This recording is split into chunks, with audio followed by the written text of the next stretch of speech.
Okay, folks, so our lecture this week is on modes of subsistence. In particular, we're going to be thinking a lot about agriculture. Part of what I want you to be doing as you think about the contents of this lecture is think about how these same types of technologies and patterns of behavior are evident in the cultures that you're studying in your group work.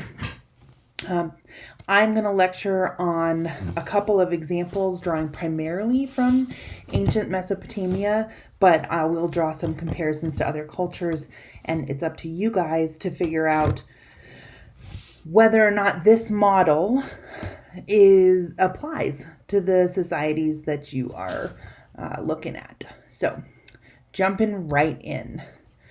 The first thing that's really important, as we have discussed previously, is to acknowledge that agriculture does not supplant hunting and gathering. A lot of times we talk about hunter-gatherer societies as though they are more primitive and therefore less evolved or less developed, is a word we like to use.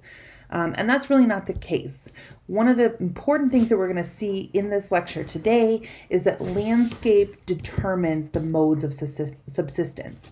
If we think back to Maslow's pyramid and his hierarchy of needs, everyone has the same needs. We have to have things to meet our physiological needs, and then we have to have safety.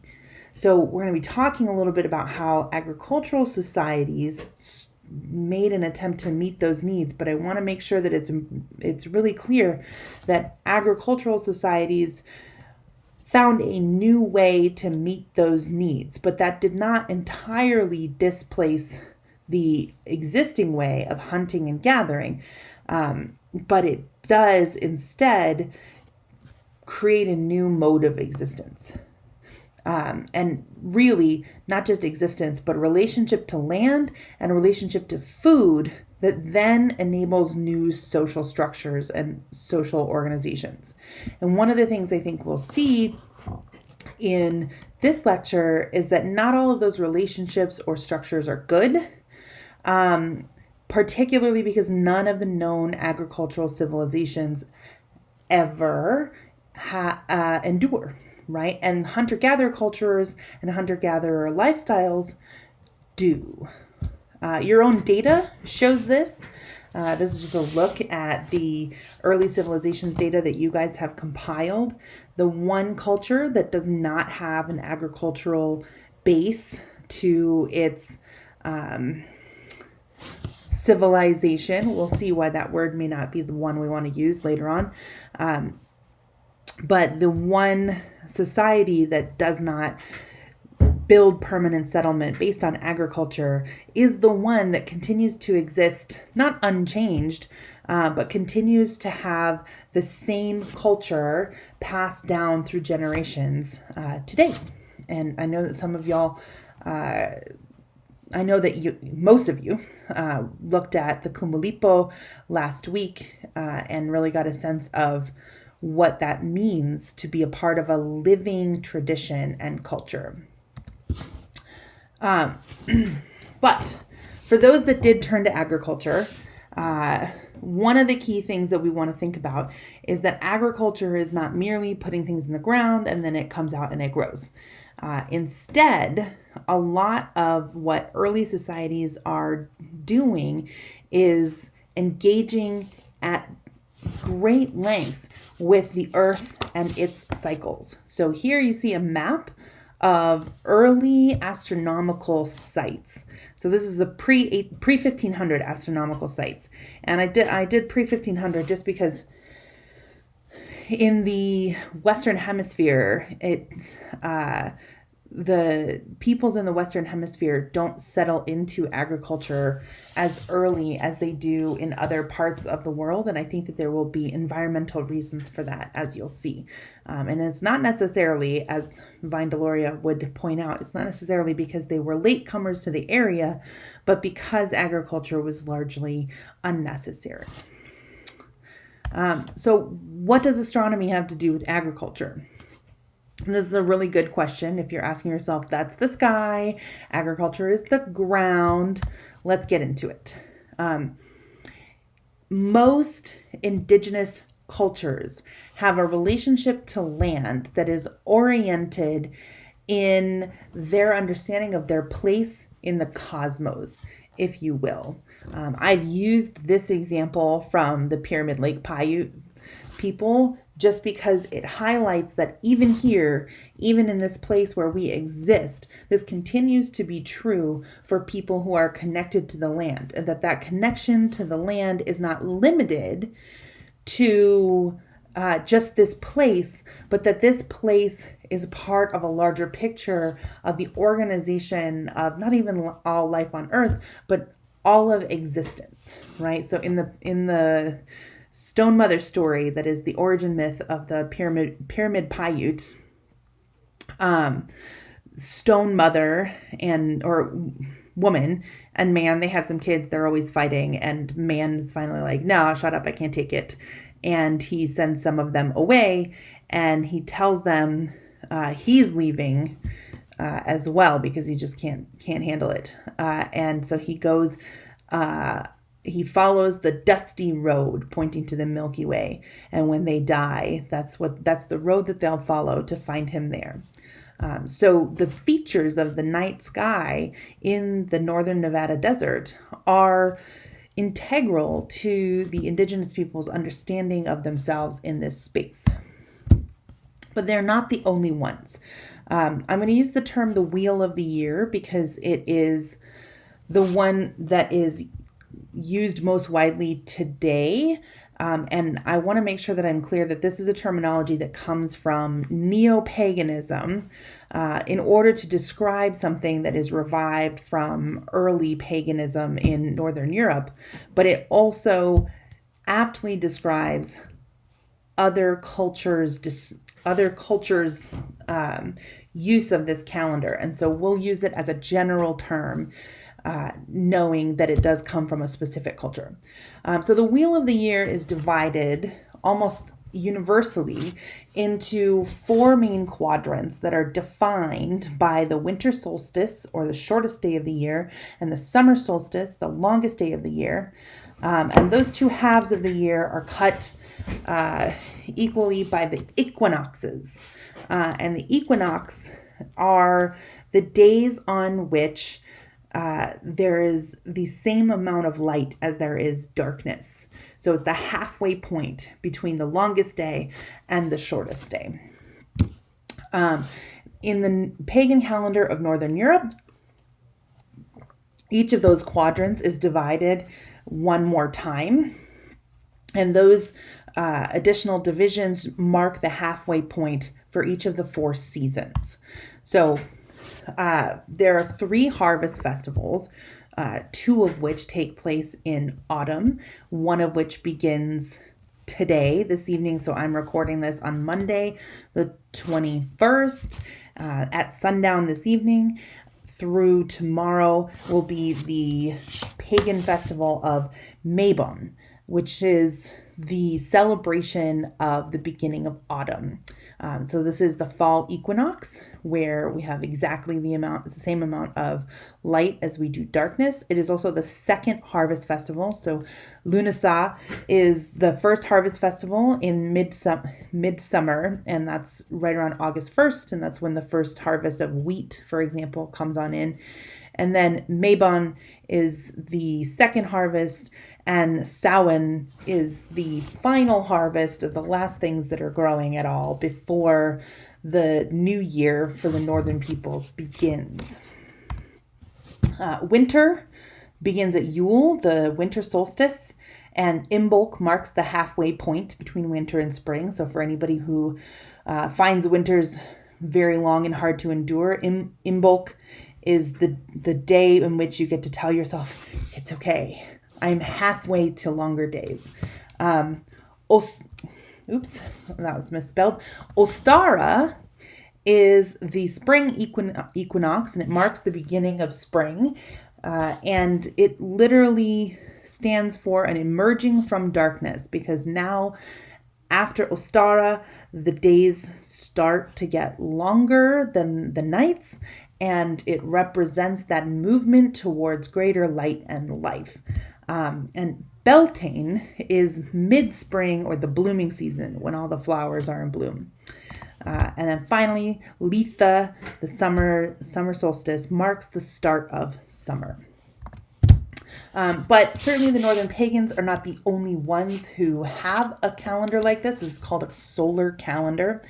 Instead, what we see is in multiple cultures, we have a similar division of the year into quadrants, and then again into eighths.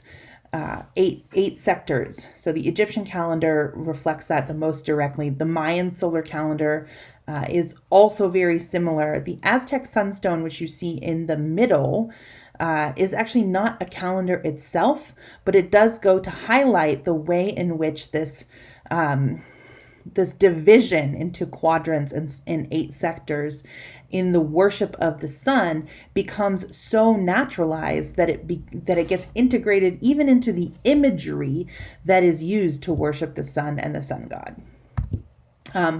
The second type of calendar that many cultures, though not all, use are the lunar calendars. So the cycle of the moon is used to count months, and most calendars will use 13 months per solar year, but some will use 12 and then make up for it other ways. It's always tricky trying to get the lunar cycles and the solar cycles to line up on a repetition, and different cultures had different ways of dealing with that. But the lunar calendar is actually the oldest form of calendar that we know of. As you can see, this goes way, way, way back, more than 30,000 BCE. But calendars are not the only things that farmers used to navigate the seasons and the passage of time. I like these sky discs and star charts. I'm going to talk a little bit about the Nebra sky disc just because I think it's so neat. That's this sort of greenish one over here. So it has the layout of all the stars. So here you can see the Pleiades right here.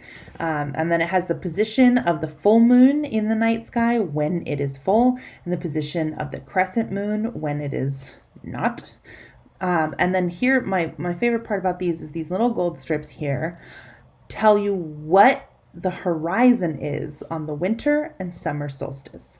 So this is in a sense a calendar, but it's not a calendar that marks out all of the time. It is a calendar that you can use to orient yourself towards the stars that are in the sky, and that will tell you where you are in the seasons passing. So quite interesting the way that earlier agrarian cultures used the stars and the sky to help them keep track of what was the necessary step in order to maximize their ability to use the seasons to their advantage. So I'm going to pivot from the astronomical part for a bit, because now we want to turn our attention back down to the land. So what you're looking at here is a river drainage map of the entire world, and all of the major watersheds in the world. And you can see some of the large ones are labeled here. They're not all going to line up with the things that we're going to be looking at.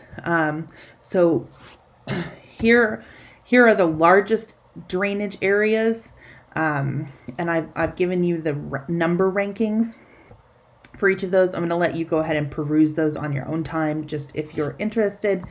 And here's the largest discharge by volume of water. So also an interesting facet of what it means to depend upon water for life. Notice these are not the places where we get our earliest civilizations. Not all of them anyway.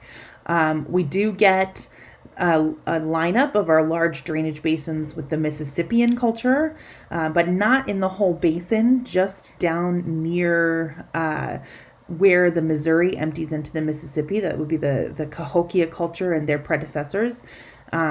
Central Africa with the Congo, and then North Africa with the Nile River basin, and the Yangtze River in China. But other civilizations did not come from the largest rivers, either by volume or by land area.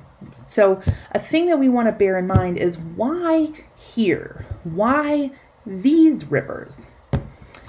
So if you look at North America, it's got some special cases. Mesoamerica has actually a number of different rivers that drain into the Gulf of Mexico, and that the sheer quantity of river systems, as well as the temperate climate, may point to why this was a reasonable place to settle and cultivate plants for subsistence. The Andean culture, it's another interesting one. The Andes form a very tall spine along the far west coast of South America, and the majority of settlement actually happened between the coast and the height of the Andes. So there's all this space in the Amazon basin that does get populated eventually, but it's not where permanent settlement arises. It's here with the torrential watersheds off of the Andes, the peaks of the Andes down to the coast, where some very interesting irrigation systems are developed to deal with the massive downpour of water. And then we have the main continent. So I've left out the Congo here, not because it's not an Afro-Asian river civilization, but because it is not primarily an agricultural civilization. And we're going to see a little bit more about that in a few slides. But this is our belt of agricultural civilizations right here across the middle of Asia and the top of Africa. So to review, right, and we look at our big civilizations here in our global map, but let's compare, instead of just rivers, let's compare that to forested areas. And what we see if we overlay this forest map, which yes represents current forested areas, and so there will be some differences because several thousand years ago, some of these will not be as temperate in the north as they are now, and so these will be more tundra or glacial. Nevertheless, you do see a lot of forests across Siberia and Scandinavia, northern North America. This is not quite Arctic, right? So Iceland is just below the Arctic. That's a good reference for us. So the Arctic Circle is right up here. Instead, what you actually see is a band, not perfect, but a band across the center of the world, not quite the equator, but sort of the center of our land masses, that does not have a lot of forestation. And so what you see here in these settlement areas are people taking advantage of the water that is there. So it's not a rainforest like the Congo or the Amazon, right? This is not the Amazon or this northern temperate rainforest. It's not that of the Pacific Northwest. Instead, you see these drier areas in the plains near a desert, here and here, from the mountains. All of this is desert landscape or semi-arid landscape, as is this near the steppe. So you get a little bit of forestation up here in the Yangtze, but in general, what you see is that settlements start to form not only around river valleys, because there's river valleys all over the place, but around river valleys where the river is the primary source of water. Fresh water, right? So we have these river valleys in arid landscapes where food does not grow on its own like it might in a forest, And so humans, in order to survive in this space, must cultivate crops. So like I said, we're going to use Mesopotamia as an example, as a sample culture. So we'll zoom right into the Tigris and the Euphrates here. And what you see is a number of different cultures that are related, but they're not exactly sequential. So the oldest of these culture is the Samara culture, or what we think of as Sumeria. But then you have sort of up to the north, the Hassuna and the Halaf cultures kind of emerge around the same time. And then here down at the river's mouth near the sea, then we have the Ubaid culture. And this is where we're going to get our famous cities of ancient Mesopotamia, like Ur and Uruk, right? And up here is where we're going to end up with our Assyrians. So just a little reference here to try and point out what we've got going on. But notice how many of these groups settle on rivers, and not just on the banks of a river, but where a number of rivers intersect and feed into each other, so that land can be occupied in between waterways to maximize the use of this water in an arid landscape. So to talk about agriculture, we're going to talk about what needs to happen. The first thing that needs to happen is grain cultivation. In terms of ancient Mesopotamia, and in fact, in terms of everything on Europe, Asia, and Africa, grain cultivation begins from wild edible grains that are roughly similar to their cultivated counterparts today. And what that meant was that people noticed that this grain is easy to eat and it's easy to grow, and they can make it happen on purpose. And so they start cultivating, particularly grains. There are other foods that also get cultivated, but grains are important because they become a staple food for cultures. And that's just because of their high nutritional value. Lots of carbohydrates and lots of fiber and even a bit of protein. So they're kind of like a perfect food for long-term sustenance.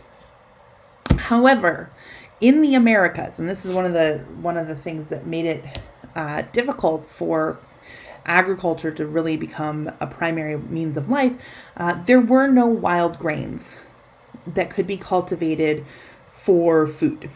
So as far as we can tell, the nearest ancestor to what is called maize is actually the wild grain teosinte, which is not edible for humans. It is used as a form of fodder for animals. But it's not edible in its current form, and it certainly doesn't have enough nutrition in its grains to do anybody any good. So teosinte actually had to be really expertly cultivated in order to create contemporary maize. And what's really interesting is that maize cannot grow without human intervention. So without the human intervention, without the effort that it takes to pollinate and create corn, what we call corn in America, without that effort, maize will not grow. The second thing that becomes important is water, right? So in arid landscapes in particular, irrigation becomes the absolute necessity for getting enough water to your planted crops, right? So the irrigation diverts water from the existing sources and sends it into your agricultural areas in order to try and keep those plants alive enough to feed your population. But not everybody irrigates. So remember, we looked at that map of Central America with all of that water. So in some cases, irrigation is not necessary. So in the chinampas, these are actually floating swamp gardens, or hanging gardens, they're also called, where they don't actually have their own landmass per se, but these little islands are created specifically to plant the crops in. And then these are sort of swampy areas where the naturally wet area will then irrigate the implanted, that's a weird word to use for this, but the artificially raised islands. So this is a totally different method of ensuring that crops are, irrigated doesn't seem like the right words, but watered. A third component that has to happen for most agriculture. So this one needs an asterisk, but let's just talk specifically about Eurasia and Africa. In order to have agriculture in these areas, especially in the arid climates, we need the domestication of animals. And that's really important because you need their help plowing. Plowing a field is really hard work, really hard work. And so the domestication of animals in agricultural societies took place primarily to assist with the cultivation of land with beasts of burden. And so the domestication of animals is not primarily for food, for meat eating. Instead, it is to assist with the labor of getting food from the land. So in an agricultural society, or in particular in Mesopotamia, this is followed up by a couple of other procedures. So once the land is plowed, so the dirt is turned up and it's broken up, it's a thick, clayey kind of soil. It is not easy for things to grow in. So it has to be broken up. And then after it's broken up, it has to be harrowed, which is essentially just smoothing it back out again, but keeping the soil loose on top. Sixth is planting or seeding. In ancient Mesopotamia, this was done by hand, but by the time we get to Babylonia and the Babylonian Empire, they have actually invented an automatic seeder that goes along with their plow. So they have kind of a single mechanism to do the plowing, harrowing, and seeding all at once. And then the seventh thing is watering.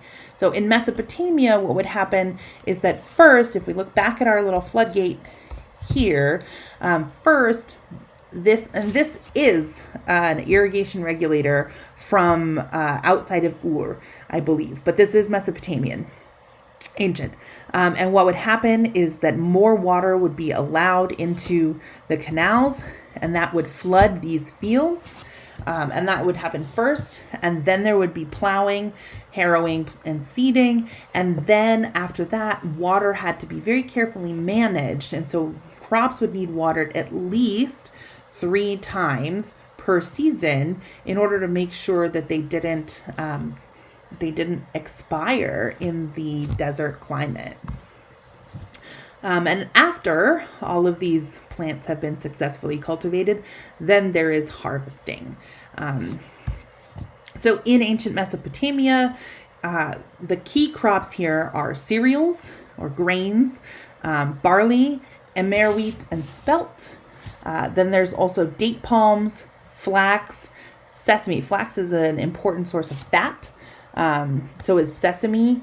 And then there's legumes, which become a primary source of protein. So chickpeas, a legume called vetch, peas, lentils, beans, and then onions, right? So you have a vegetable, a fruit, and then primarily you have 2 seeds, and then grains and legumes are matched together to create a complete protein. So eating animal proteins was not a common aspect of early agricultural society because the animals were too valuable as beasts of burden. Other animals were hunted for meat. Now, what has to happen in order for all of this innovation to actually matter for the life expectancy of the people who are putting in this labor is there has to be a mechanism of storage. So in a lot of the ancient civilizations that we're studying, most of what we're going to be looking for is pottery. But I want to be more general about this because I want the folks who are thinking about cultures that are less agriculturally oriented to think about the fact that storage is still an important part of subsistence and subsistence from plant crops. And so it's worth taking the time to look into what the mechanism of storage is and what is the relationship between the mechanism of food storage and the type of society that you're looking at, right? Pottery, clay pottery is not a convenient thing to carry around, nor is it easy to make on the fly. It requires ovens and, well, a kiln, and it requires artisans. It requires a lot of technique and material, as well as access to, not what, I don't know what I'm trying to say. It requires a lot of technique and material, as well as space. I think that's the key thing, right? Space. So let's look at an example. These are the archaeological remains of the city of Ur, in ancient Mesopotamia. This one on the far left is actually an aerial photograph taken in 1927 as it was first being excavated. You can see a lot of city walkways. You can also see aqueducts in and out of the city. And you actually get a really good view. So this is the ziggurat here. It is still partially covered by a mound in this image. But you can see the city spreading out from around this administrative center. That's what a ziggurat is. It's an administrative center. So you really have a bureaucratic government going here in order to manage all of the people, the crops, and the distribution of access to what's necessary for people to continue to survive. So when you have agriculture, you create these social structures that must be managed. And so we see that in some of the buildings and the fortification. And this photo over here is actually something we may come back to, but it's called the House of Abraham. And in all three Abrahamic traditions, Abraham is credited to being from somewhere in Mesopotamia and then traveling to the land of Canaan, which his heirs are to inherit. But then, of course, that doesn't happen immediately, and the rest of the story of the Hebrew Bible unfolds. But worth noting, this is also in Ur. So fortification leads to a couple of things. With fortification comes the division of labor, because not everybody is going to grow food. Instead, you have some people who grow the food for more than just themselves. They grow food for the entire society. And then you have some people who build the fortifications, and then you have some people who manage the building and the growing. And as you go, you have the creation of hierarchical social classes. So once a society starts producing more food than just subsistence, right? So I'm going to grow food for my community and not just myself and my family. Now we have a separation between what my job is versus what somebody else's job is. And the hope is that at the end of the day, we've all done our jobs and everybody gets what they need. What usually ends up happening is that this separation of jobs becomes hierarchical, and then you have some people with more and some people with less. Particularly, labor becomes less and land becomes more. And so the ownership of private property leads to increased stratification of the social organization, and that usually leads to war. How so? Why does agriculture lead to fortification, which leads to war? Well, still true. So this is that same ziggurat we saw earlier. There is a long legacy of this, because in case you weren't aware, this area in ancient Mesopotamia is in modern day Iraq. This tends to be true, this leading to war, agriculture leading to fortification, leading to war, tends to be true whenever people's needs are not in balance with the land on which they live. So this is a really key point. So what we were just discussing with ancient Mesopotamia is the hierarchization of social classes and the division of labor.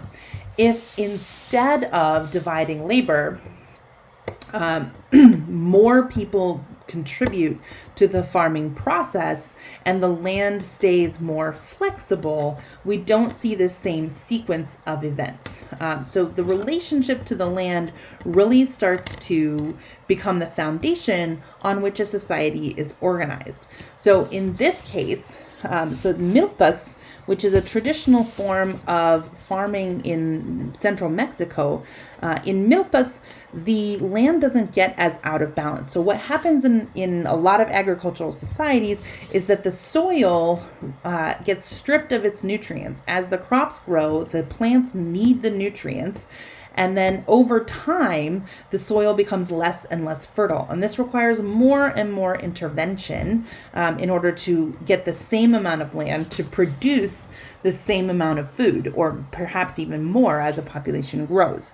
But in some models of agriculture, there is a different mechanism for maintaining balance, which is we call it now in contemporary terminology, we call it permaculture. And this is actually what Masanobu Fukuoka is discussing in one of your readings for the week. The One Straw Revolution is permaculture. So milpas, which is a really ancient form of agriculture in Central America, are a sort of permaculture where the crops that are planted in a region are mixed. So what you don't see is monoculture, where all of the land in this space is planted with one thing. You also don't see crop rotation, where all of the land in this space is planted with one thing at a time. What you actually see is complementary crops planted together, because what each crop needs is what the other crop doesn't, right? And so what one plant will not use from the soil and its minerals, and in fact will produce more of, is exactly what the other plant needs. So here we see agave planted in with the fruit trees. I'm sorry, that's aloe. That's what I meant. But the key thing about this is that there are mechanisms in which the balance with the soil and with the water can be maintained. But when the balance isn't maintained, then we get into the issue. So the term civilization comes from the Latin word cives, meaning cities, right? But the relationship between these cities, agriculture, and people often leads to imbalance. And that's why we get to this issue. A lot of times we get this cycle in which agriculture leads to surplus. Surplus leads to population growth. So you have more food than people to eat it, and therefore more people develop positions within a hierarchized society that don't include growing food. So that means that the food growers now have to support an increasing population. Population growth and more food growth leads to an imbalance and resource exhaustion. And this is what's really important about this. So there's only so much land on which to grow crops. And especially there's only so much land within easy reach of the river or the city for which the crops are providing. So if the land becomes depleted, then we have resource exhaustion. Or if the water doesn't come, if you have a drought, then you have resource exhaustion. Or if you simply have more people than the land can support with the amount of crops that it can grow, then you have resource exhaustion. So this imbalance leads to famine, and famine, or the fear of it, leads to war, right? Because people want to survive. So if they don't have the food they need, then the next available option is to take it. So this is why agriculture comes with fortification. Permanent settlement requires buildings. Buildings need to be protected, in particular because all of this settlement is taking place in lands occupied by nomadic peoples. as cities grow and they extend their reach farther and farther into the land in order to cultivate enough food to support their populations, they impinge upon the territory of the nomadic peoples and what they have been using for their hunting and gathering life. So as the farmland encroaches upon the nomadic people's territories, you have conflict. Then you also have the increasing militarization because of the acknowledgement that resources are limited, and if a population continues growing, there may need to be some other form of acquisition, right? That's a euphemism here, in which if there's not enough to support the people of one's own city, then we will take it. And once these two mechanisms of militarization become normalized, that eventually leads to conquest. But we're going to talk more about empire in another lecture. This is kind of an aside. It's just interesting because when we think about why we study what we study, we have to ask ourselves about the terms that we're using to define our goals. So this class used to be called Western Civilization. We're doing a lot of work to try and make it less just Western, less exclusively Western focused. But we also have to ask ourselves about the idea of civilization, right? If we just study civilizations, what is that going to mean? We have just determined that not all human cultures or human societies are agricultural, and therefore are not all city-based, and therefore not civilized in that sense. So Augustine wrote Civitate Dei, the city of God. And it's important for us to know that his version of the perfect human society in heaven, right, in God's city, is very much informed by his position as an African-born Roman citizen of the 4th century. So he lived through the fall of Rome. And not only is he definitely going to be biased towards the cives, the cities, as the perfect form of human organization, but so too is the New Testament version of heaven and its New Jerusalem, which it describes in the book of Revelation. That is a product of Roman Palestine and a nostalgic longing for some kind of pre-conquest Jerusalem that nevertheless reflects the length of time that Jerusalem has been a city. And by pre-conquest, I mean like way back, right? Roman, Greek, Persian, Babylonian, Assyrian conquest of Israel. So interestingly, our idea that civilization is the core of human organization is very much influenced by a history of Roman civilization, and then prior to Roman civilization, Jewish, Hebrew city building and the numbers of intervening empires there. But if you search far enough back in the Western tradition, you actually do find reference to an organization of human life, a mode of existence that is based not on labor of the land, but instead based in a garden paradise in which people did not have to toil in order to gain sustenance, right? And there are places where that actually is a mode of existence. But to come back to this issue of vocabulary and how we describe the thing that we are studying, even so, I want to back away from the idea of of civilization, because if we are studying only civilizations, then we're going to be biased towards those kinds of human cultures that look the most like our own, because our idea of what a perfect form of human organization should be includes cities, right? Cities mean agriculture and they mean militaries. Even the idea of culture, even the word culture, comes from the Latin root of meaning cultivation, cultura, right? And yes, in Latin it had the double meaning, right? So we have culture as in the arts and the humanities and our way of life, but we also have culture, which is literally based on how we grow the things we need in order to live. So what do we call the peoples and their social organizations who neither build cities nor cultivate land, right? We can't call them civilizations because they don't make kives, they don't make cities.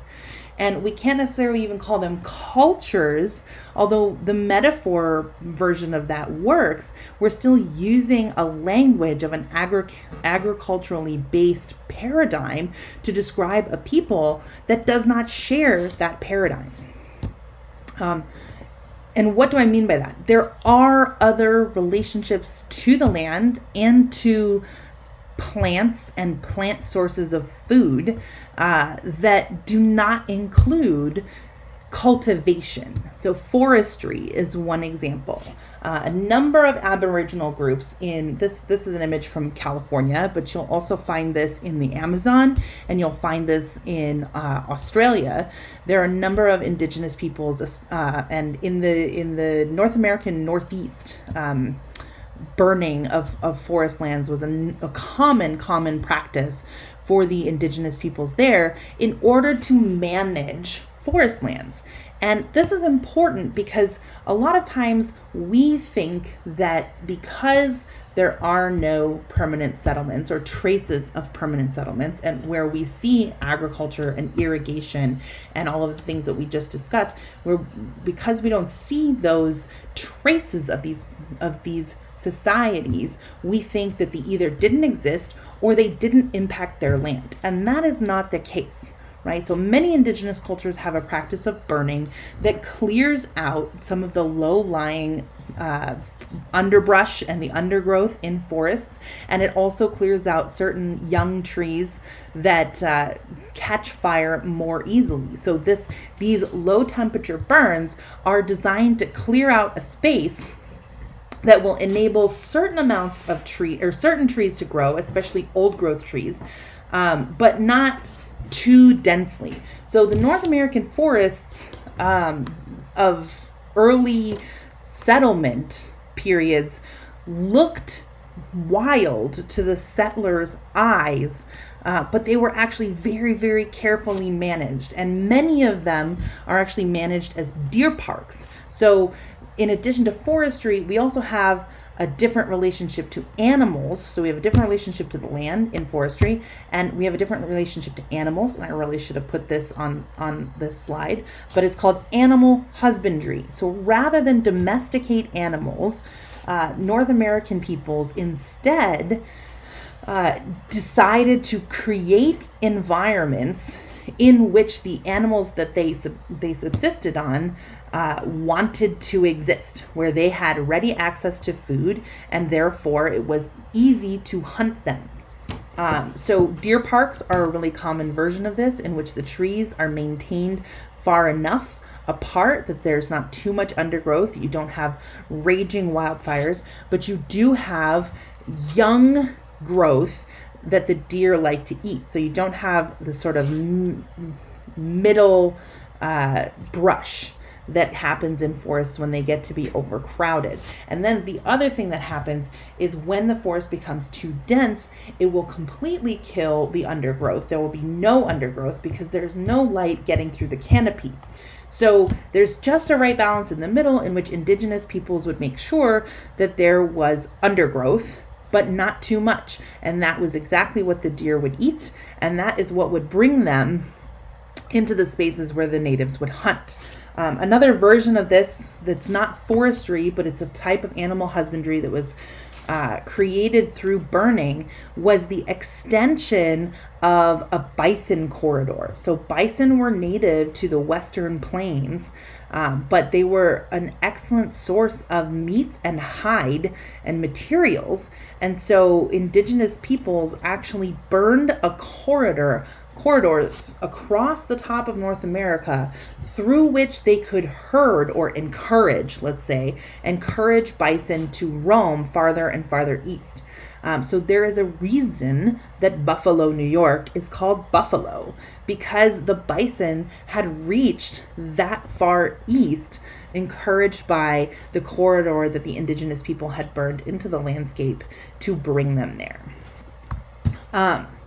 So forest peoples have a different relationship both to the land and to subsistence, to the how they get their food.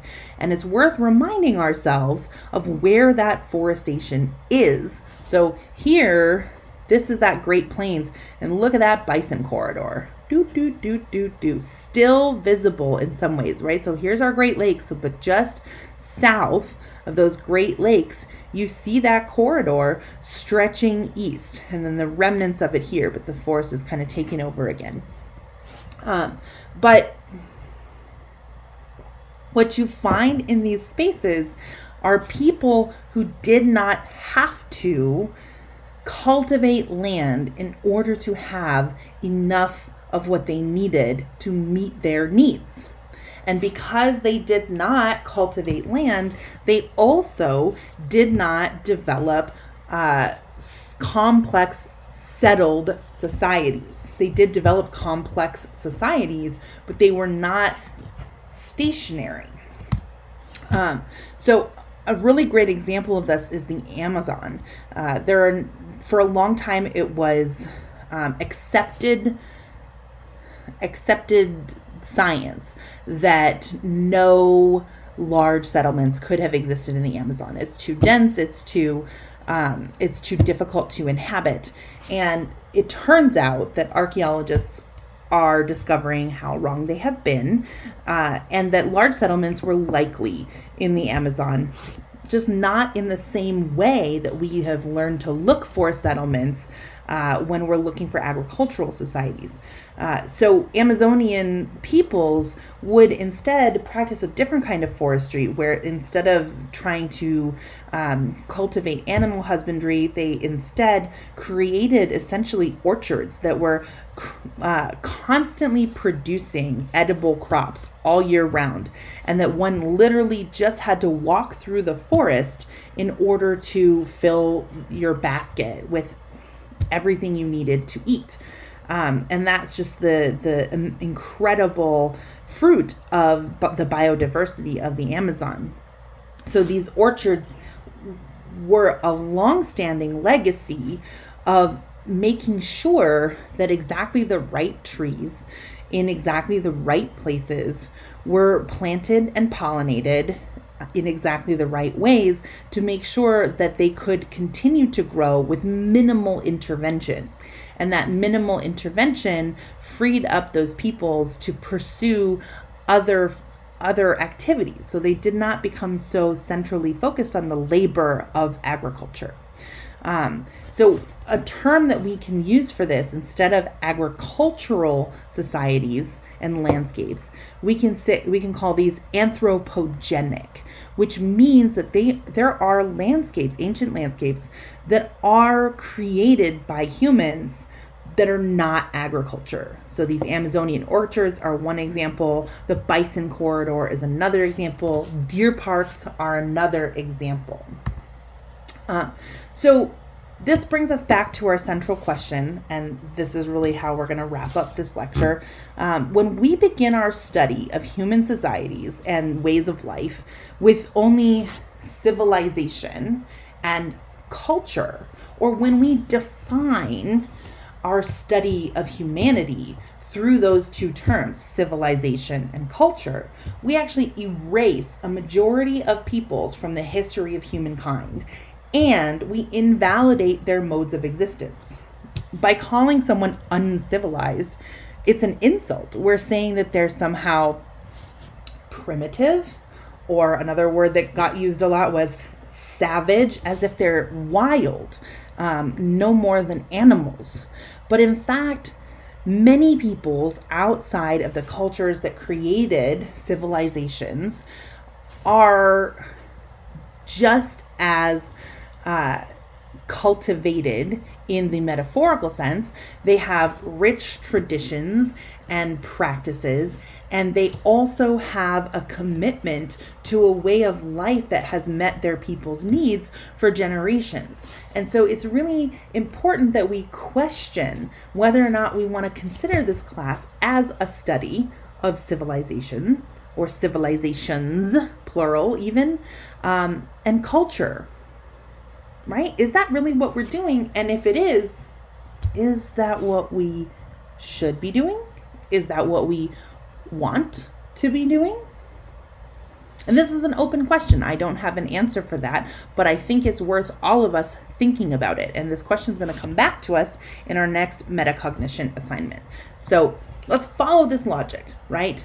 To return to this question we asked earlier, is what vocabulary is appropriate for peoples who neither build cities nor cultivate land? What should we call? So if we wanted to use a term for all different kinds of societies that didn't privilege the use of agriculture or the building of fortified cities, and instead made a comparison to say all of these different human modes of existence are worth studying, what would we call those peoples and their modes of existence, right? Let's think in particular, what do we call people whose relationship to land and their relationship to each other are not characterized by settlement or the cultivation of crops, right?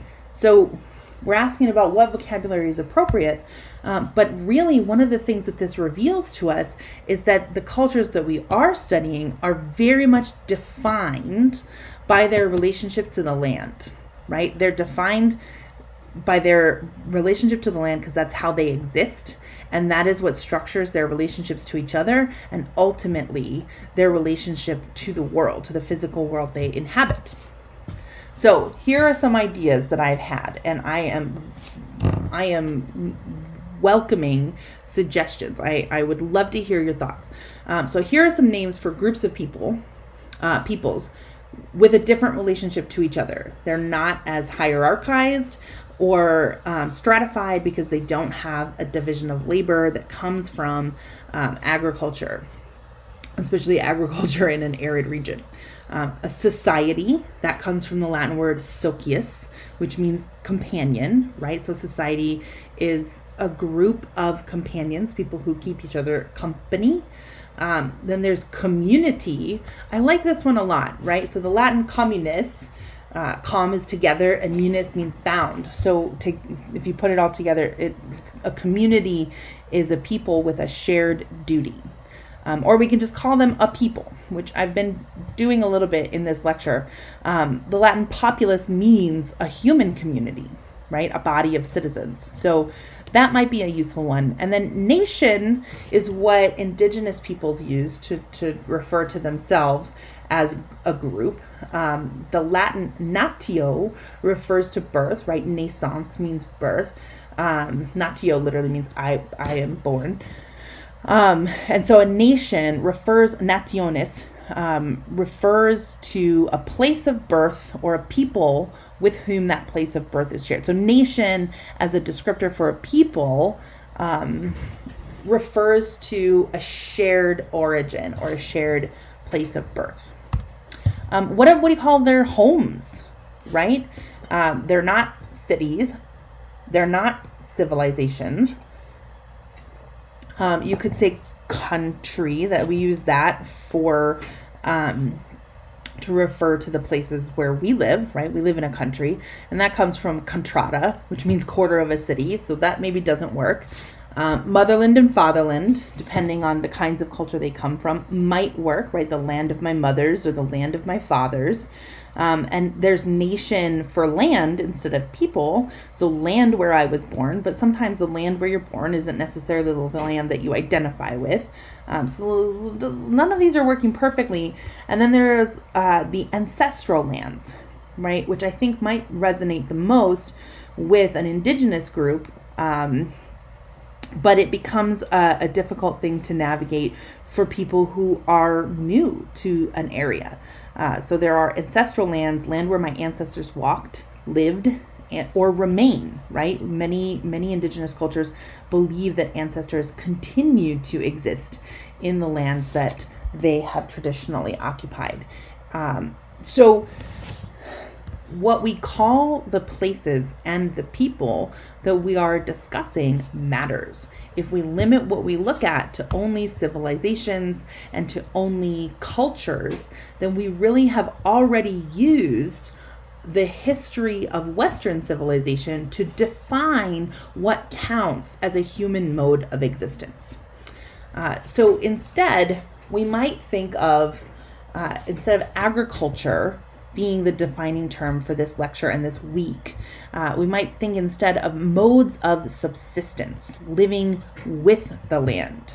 Some folks are living on the land and they are cultivating it, and some folks are negotiating a life within the land and its other occupants.